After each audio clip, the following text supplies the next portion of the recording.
When we talk about war crimes in the Second World War, it's always the same playlist. Nazis, obviously, they lost. And then Soviets, yeah, they weren't exactly handing out cupcakes either. But what about the Western allies? The British, the Americans, the French? They act like they just showed up, gave out chocolate, kissed babies, and went home. Well, spoiler, they didn't. This video is about the stuff your high school history book either skipped or straight up lied about. Mass bombings, rape, looting, executions, and all the other good old-fashioned war crimes, just with a better PR. We are diving into the dark side of the so-called good guys on European soil, not to play the both sides game, but because the truth isn't polite. But first, a disclaimer. This video discusses war crimes committed by the Western Allied forces during the Second World War. Its purpose is to explore lesser-known parts of history, not to glorify or vilify any side. Let's start with one of the most infamous Allied operations on European soil, Dresden. If you ever wanted to see a Baroque city turn into barbecue, this one is for you. Dresden, February 1945. The war is almost over. The Nazis are collapsing. The Soviets are steamrolling in from the east, and the Allies are already deep into German territory. So naturally, the British and Americans decided to bomb a city packed with civilians and refugees.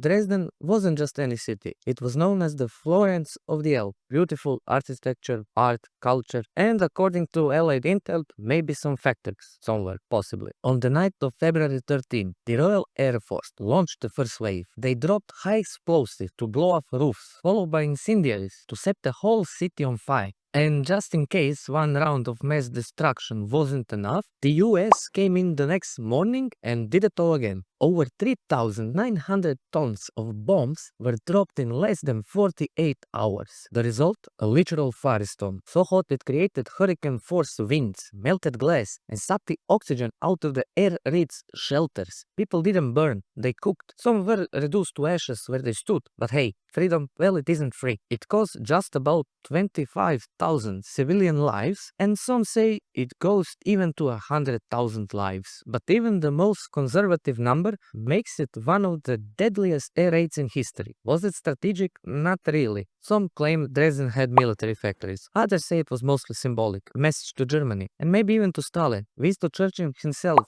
the guy who approved it, called it more or less a terror bombing.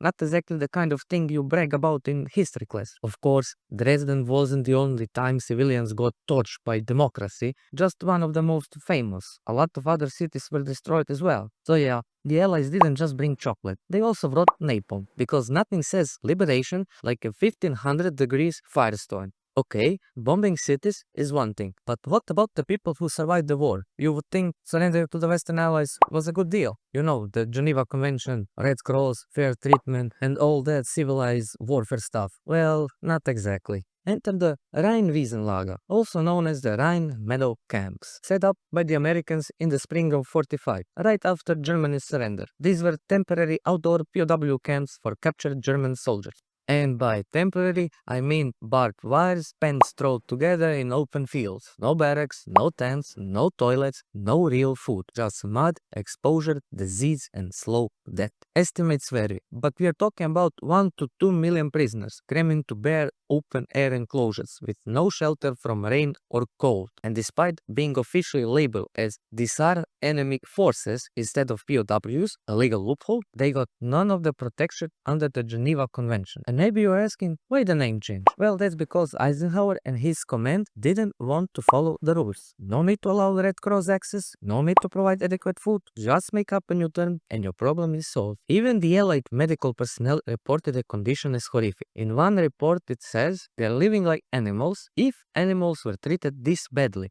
And how many died? Again, depends on who you ask. Official US records say about 5 to 10,000. German sources claim it could go up to 50,000 or even more, depending on how many were quietly buried or just disappeared. And before you say, well, it was wartime. No, this was after the war. May, June, summer of 45. No battles, no Nazis to chase, just thousands of hungry, sick, freezing men left to rot in the mud. And yes, some of them were just conscript, 16-year-olds, factory workers, farm boys, not exactly Hitler's inner circle, but they were German, and apparently that was enough. So the next time someone says the Western Allies liberated Europe, ask which part, because for this man, freedom looked a lot like a human zoo. Okay, so they bombed civilians and starved prisoners. But hey, at least the Allies treated the liberated civilians with respect, right? Well, let's talk about the French. Specifically, the French colonial troops. The guys drafted from Morocco, Algeria, Senegal, basically anywhere but France. They fought under French command, and when they weren't fighting the Germans, they were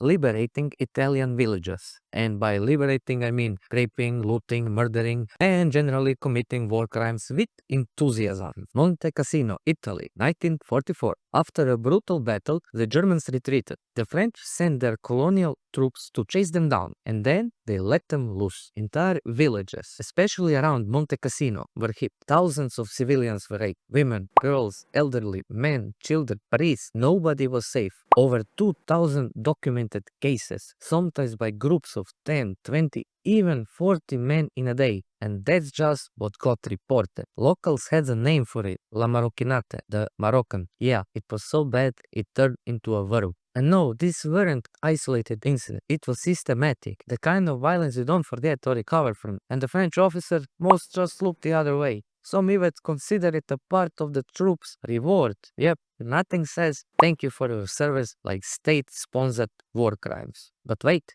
there is more. Fast forward to 45. Now the French are occupying parts of Germany. New country, same behavior. Looting, sexual violence, abuse. It all happened again. Only now the victims spoke German instead of Italian. Some troops were punished, but most weren't. The French government just covered it up. And the Allies, well, they didn't want bad press. Because remember, the narrative was liberation. The branding was heroes. The history books were already being written. And things like mass grave, brutal assaults, and systematic violence, well, they don't fit well on war memorials, do they now? So we don't talk about it. But people who lived it through, they remember. And if you were one of them, Allied liberation didn't look like freedom. Alright, so the Brits burned down Dresden to a crisp. The French colonial troops went full wild west in Italy and Germany, and the German POWs were left to rot in mud camps. But what about the Americans? The shiny, happy liberators with their slick tanks and Hollywood smiles. Spoiler, not exactly spotless. When US troops rolled into Germany in 45, it wasn't all hugs and apple pie. Looting was rampant. Radios, furniture, food. If it wasn't nailed down, it was gone before you could say democracy. And that was just the appetizer. Now let's talk about the big ugly elephant in the room. Rape. Yeah, lots of it.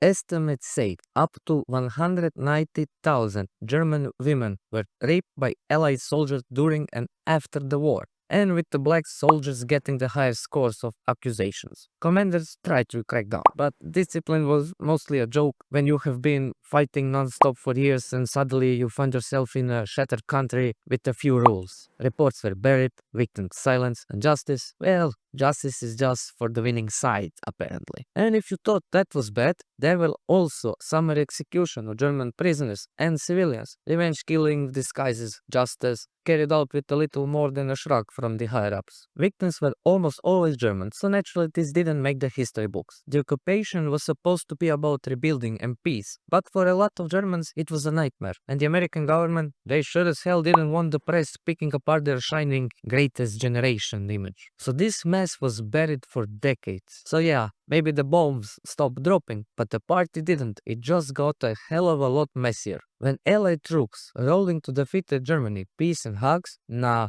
they were more into payback time, because nothing says welcome to freedom like a bullet in the back of your head. Summary executions, plenty. No trials, no paperwork, just bang, you're dead. Soldiers, civilians, maybe the guy who looked at you funny last Tuesday. All fair game. Justice? Well, more like justice with a machine gun. In France and Belgium, anyone even suspected of collaborating with the Nazis got a VIP welcome to the humiliation and beating club. Sometimes it was public, sometimes it was brutal. Fair trial? No chance. Because why waste time when you can just mob rule your way to righteousness? Then there were mass expulsion of ethnic Germans from Eastern Europe, million forced out of their homes like bad tenants, except with way worse conditions. Cold, hunger, disease, just a casual road trip to nowhere. And who was babysitting that mess? Western allies, who mostly shrugged and said, not our problem. Back in the civilized Allied zones, black markets thrives like mushrooms after the rain, and violence against women still a thing, because apparently some folks never got the memo that the war was over. And the Allies? They weren't about to brag about any of these. History books love their heroes shiny and spotless, and messy truths don't sell well. So when you hear about the Allies liberated Europe, remember, liberation looked like a really ugly neighborhood brawl, only with tanks and guns. And sometimes those so-called good guys acted more like another gang looking for their cut. Because in war, the difference between the hero and the villain is often just the matter who is writing the story. Alright, so we covered some brutal Allied war crimes. Dresden, the Rhine camps, colonial graves, revenge execution. But guess what? That's just the starter pack. There were mass bombings everywhere. Hamburg, Prague, Cologne, Berlin. Cities flattened, civilians incinerated like it was a fire show. They even accidentally bombed Switzerland, like oops. And the White Russian, some of them weren't even citizens of the Soviet Union, and collaborators all sent back to the USSR. Yeah, that was basically a death sentence. Also, the reparation of the collaborators from the Yugoslav territories to the partisans, which later became the Bleiburg massacres, among others. So I guess thanks, Allies? But I didn't touch on those too much because although the West sent them to their deaths, it was the Soviets and the partisans who actually did the crimes. There were countless summary execution, looting sprees, grave scandals, kidnappings, and so on and so on. Every crime you can think of probably was done by someone on the Allied side. Could we fit all of that in one video? No way. But here's a funny bonus. During the Nuremberg trials, some Nazi officials actually complained because nobody on the Allied side was facing trials. Which is fair, but as we know, justice is a privilege of the winning side. So if you like diving into messy and uncomfortable truth, hit subscribe, because real history is rarely polite, never clean, and always worth questioning. So see you next time for more history that nobody wants to talk about.